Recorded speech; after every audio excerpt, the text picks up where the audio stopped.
ইরানের সঙ্গে উত্তেজনার মধ্যে মধ্যপ্রাচ্যে দ্বিতীয় বিমান বাহিনীর রণতরী মোতায়েন করছে যুক্তরাষ্ট্র। পরমাণু ইস্যুতে চুক্তি করতে ইরানের ওপর চাপ বাড়াতেই মধ্যপ্রাচ্যে বিশ্বের বৃহত্তম বিমান বাহিনীর রণতরী পাঠানোর ঘোষণা দিয়েছেন যুক্তরাষ্ট্রের প্রেসিডেন্ট ডোনাল্ড ট্রাম্প। শুক্রবার আল জাজিরার এক প্রতিবেদনে এ তথ্য জানিয়েছে।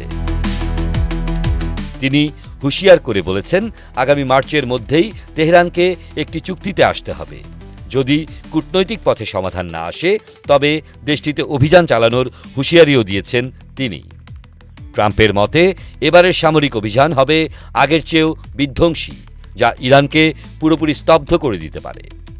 স্থানীয় সময় শুক্রবার হোয়াইট হাউসে এক বক্তব্যের সময় ট্রাম্প নিশ্চিত করেছেন যে মধ্যপ্রাচ্যে মোতায়েনের জন্য একটি বিমান বাহিনী রণতরীকে প্রস্তুত করতে পেন্টাগন সামরিক বাহিনীকে নির্দেশ দিয়েছে।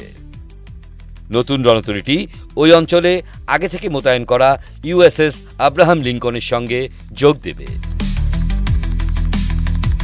মার্কিন প্রেসিডেন্ট ডোনাল্ড ট্রাম্পের হুমকিকে বাস্তবে রূপ দিতেই এবার শক্তিমত্তা বাড়াচ্ছে পেন্টাগন। পারস্য উপসাগরে আগে থেকেই মোতায়েন ছিল ইউএসএস আব্রাহাম লিঙ্কন।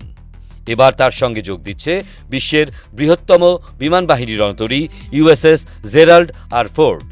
এই বিশাল সামরিক সমাবেশ মূলত ইরানের ওপর সর্বোচ্চ চাপ সৃষ্টির কৌশল। ওদিকে আরব দেশগুলো ভয় পাচ্ছে। দুই দেশের এই রেষারেষি যে কোনো সময় একটি বড় আঞ্চলিক যুদ্ধে রূপ নিতে পারে। তবে মার্কিন চাপের মুখেও নতি স্বীকার না করতে অটল ইরান। উপগ্রহের ছবিতে দেখা গেছে কোলাঙ্গাজ লা পাহাড়ের নিচে থাকা তাদের গোপন পারমাণবিক স্থাপনাগুলো আরও মজবুত করছে তেহরান। বিমান হামলা থেকে রক্ষা পেতে টানেলের মুখে কংক্রিটের ঢালাই এবং মাটির আস্তরণ দেয়া হচ্ছে।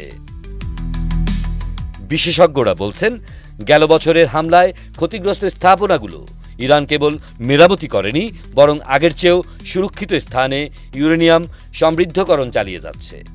রণক্ষেত্র তৈরির পাশাপাশি মনস্তাত্ত্বিক যুদ্ধেও নেমেছে দুই দেশ।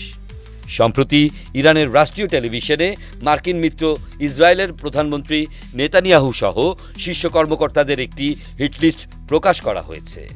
ইরানের ইসলামী প্রজাতন্ত্রের মালিকানাধীন ওফোগ নেটওয়ার্কে এই তালিকাটি প্রচার করা হয়। 7 ইসরায়েলি কর্মকর্তার ছবির ওপর লক্ষ্যভেদের চিহ্ন রয়েছে। এর জবাবে ইসরায়েলি গোয়েন্দা সংস্থা মোসাদ সাধারণ ইরানিদের তাদের সঙ্গে যোগাযোগ করার প্রকাশ্য আহ্বান জানিয়েছেন। এদিকে ডোনাল্ড ট্রাম্প হোয়াইট হাউসে ইসরায়েলি প্রধানমন্ত্রী বেনিয়ামিন নেতানিয়াহুর সঙ্গে বৈঠক করেছেন। বৈঠকে নেতানিয়াহু তেহরানের বিরুদ্ধে কঠোর নীতি গ্রহণের ওপর জোর দিয়েছেন। তবে ট্রাম্প আবারও বলেছেন তিনি ইরানের সঙ্গে কূটনৈতিক চুক্তি করাকে অগ্রাধিকার দিচ্ছেন। নেতানিয়াহুর সঙ্গে বৈঠকের বিষয়ে সামাজিক যোগাযোগ মাধ্যমে ট্রাম্প লেখেন, চূড়ান্ত কোনো সিদ্ধান্ত হয়নি। আমি শুধু ইরানের সঙ্গে চুক্তি সম্ভব নাকি সম্ভব নয় তা যাচাই করতে দেশটির সঙ্গে আলোচনা চালিয়ে যাওয়ার ওপর জোর দিয়েছি। গত সপ্তাহে ওমানে যুক্তরাষ্ট্র ও ইরানের মধ্যে আলোচনা হয়েছে। গত বছরের পর এটি ছিল দুই দেশের মধ্যে প্রথম দফার পরোক্ষ আলোচনা। ওয়াশিংটন ও তেহরান দুই পক্ষই বলছে তারা কূটনৈতিক পথ অব্যাহত রাখবে। তবে কবে দুই পক্ষের মধ্যে পরবর্তী আলোচনা হবে সে ব্যাপারে এখনও কিছু জানানো হয়নি। নেতানিয়াহু যেন চলমান কূটনৈতিক প্রচেষ্টা ব্যাহত না করতে পারেন তা নিশ্চিত করতে ওয়াশিংটনকে সতর্ক করেছে তেহরান। আহমেদ শাহেদ, বাংলা বাজার পত্রিকা।